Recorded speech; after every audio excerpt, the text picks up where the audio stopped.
Magandang araw mga kaibigan. Bigyan natin ng reaction, opinion ngayon itong post ang balita ngayon. Pahayag ito ng ICI Executive Director. Umamin sila na parang inutil sila laban kay Saldico. Ganun ba yun? Ito, hindi pa raw tukoy ang kasalukuyang address ni Saldico. ICI, inaalam pa. Nakaka. Ang taong nagtatago, meron ba siyang address na permanente? Wala. Ano ba itong ICI natin ngayon? Oy, patawa naman sila.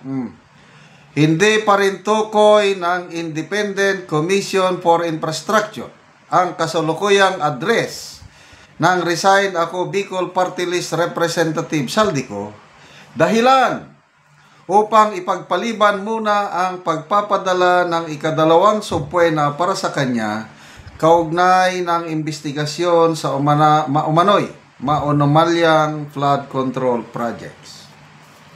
Ayon kay ICI Executive Director at Spokesperson Attorney Brian Hosaka, inaalam pa ng komisyon ang tumpak. Ito ako nakakatawa.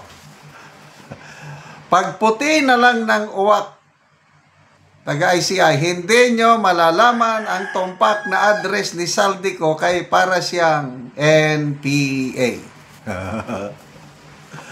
May meaning yung NPA. New People's Army lang ang New People's Army ang talagang sikat na meaning. Kaya lang, ang meaning din ng NPA, no permanent address. Inaalam pa ang permanent address. Tumpak na address upang matiyak na maipapadala ang subpwena alinsunod sa tamang proseso. Proseso kayo dyan. Kinanglan, maging mautak din sana kayo. If you want to, ano ba yung nabasa ko? If you want to catch a criminal, you think like a criminal. Di ba ganon?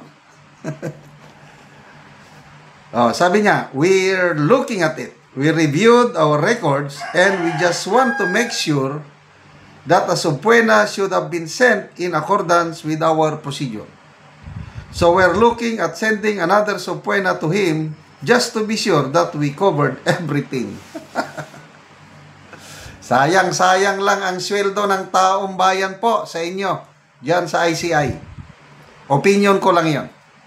Walang mangyayaring maganda dito sa ICI. Si Ko ay hindi nakadalo sa October 30 na pagdinig ng ICI kung saan ipinatawag din si dating House Speaker Martin Romualdez upang magpaliwanag hinggil sa umano'y irregularidad sa flood control at proseso sa pag-aproba sa pundo. Batay sa pinakahuling impormasyon, si Ko ay kasalukuyang nasa Spain. Ngunit, wala pang kumpirmadong lokal na address na maaring padalhan ng bagong subpwena. Ay, nakakatawa. So, Saldico ngayon, tumatawa. ICI, luhaan. Talunan, luhaan. Saldico, tumatawa. Maligaya. Ano bang magandang ikanta natin dito sa ICI? Bakit ako nagkaganito? Bakit ako? Ay, kalimutan ko na. So, kung seryoso ang administrasyong Marcos Jr. na mapanagot si Saldico, simple lang i-cancel ang kanyang passport para mas madali siyang mahuli. Alis go. Ginusto nilang hanapin. Nahanap nila kagad, napabalik. Ex-Congressman Teves, nahanap nila, napabalik. Pastor Apollo Kibuloy, nahanap ang heartbeat. Bakit ayaw nilang gawin kay Saldico? Due process ko, no? due process. Miso, wala daw, wala daw kapangyarihan ang DFA na unilaterally i-cancel ang passport. I do not believe so. Kasi mismo si former Ombudsman Conchita Carpio Morales at ex-Senate President Franklin Drillo nang nagsasuggest na dapat i-cancel na ng DFA ang passport ni Saldico. Ito, mga abogadong mga ito. Oh, bakit sila nagsasuggest? Alam nila na mayroong paraan. Ganon din si Congressman Toby Chanco. Sabi niya, i-cancel na. Alam ni Congressman Toby Chanco, meron daw administrative code na basihan. May kapangyarihan ang DFA na i-cancel ang passport ng isang Pilipino. Kasi ang passport, it's a privilege. Tama ba yun? It's not a right. Pwedeng i-cancel anytime. Oh, tapos, due process. Bilyones ang nakataya. Sino bang nagsabi? Yung mga big business groups. Sabi niya, the level of corruption in our country is now a form of a threat to national security. And I agree. Dahil sa talamak na korupsyon, anong nangyari? Confidence ng mga investors nawawala na. Bumabagsak ng stock market. Baka babagsak ang ekonomiya. O kung babagsak ang ekonomiya, anong mangyari sa bayan? Di ba?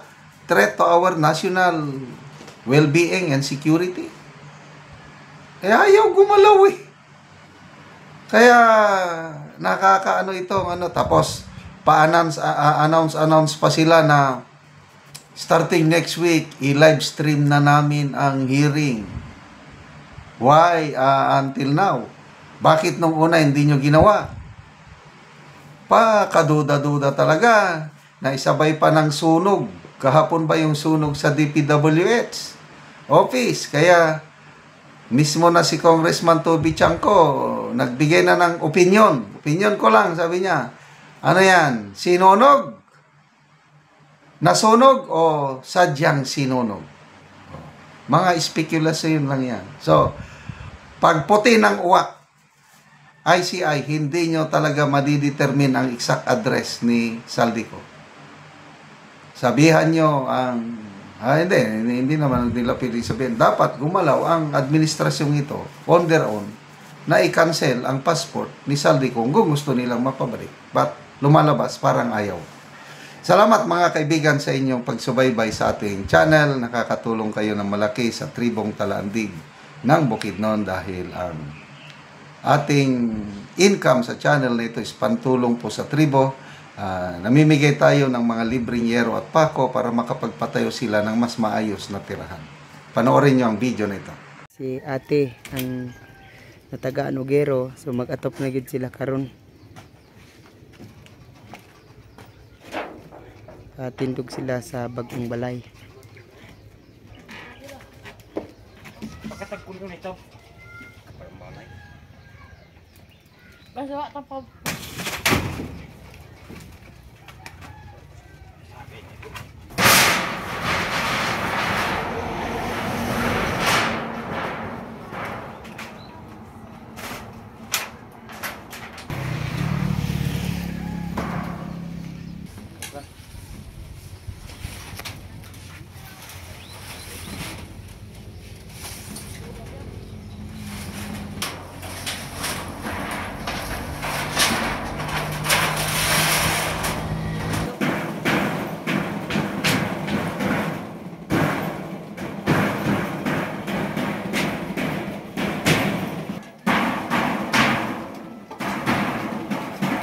O karon te, nindot na gid kaayo ang inyong balay o.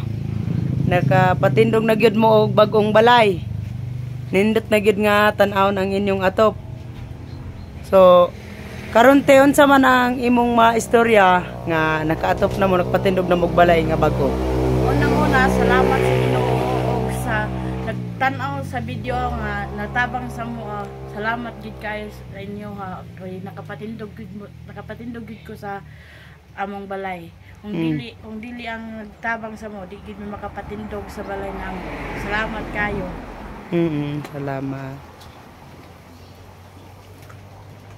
Karon te pila day ka bukang imong anak? Akong anak, duha na.